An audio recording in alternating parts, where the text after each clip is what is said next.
Haleluya, haleluya, mtu wa Mungu. Ni wakati mzuri kabisa huu tukumbushane maneno ya Mungu. Nachopenda kukwambia, nisikilize kwa umakini, hautashindwa tena. Leo nataka tuangalie neno la Mungu kutoka kwenye kitabu cha Misali ile sura ya 3 mstari wa 5. Neno la Mungu linasema, mtumaini Bwana kwa moyo wako wote, wala usizitegemee akili zako mwenyewe. Mtumaini Bwana kwa moyo wako wote, wala usizitegemee akili zako mwenyewe.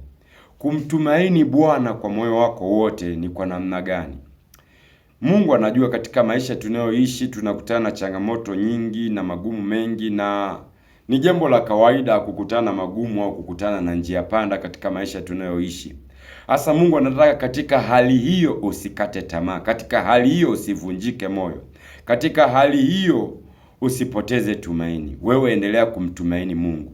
Na mtu anayemtumaini Mungu katika hali ile ya ugumu, katika ile hali ile ya changamoto, anaendelea kufanya wajibu wake kwa Mungu. Kwa mfano kufanya ibada, kwa mfano kusoma neno, kwa mfano kumshukuru Mungu kwa mambo mema ambayo Mungu amefanya, anaendelea.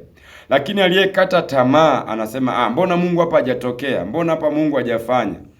Haoni umuhimu wa kufanya yale mambo ambayo yanampendeza Mungu. Hasa hapa anasema mtumaini Bwana kwa moyo wako wote, wala usizitegemee akili zako mwenyewe, wala usizitegemee akili zako mwenyewe. Nimesema ukiacha kumtumaini Mungu, manake utakata tamaa, na ukikata tamaa ni rahisi sana kuzitegemea akili. Kuzitegemea akili ni kwamba wewe unaona majibu yako yapo kwenye akili yako, usuluhishi wa matatizo yako huko kwenye akili yako.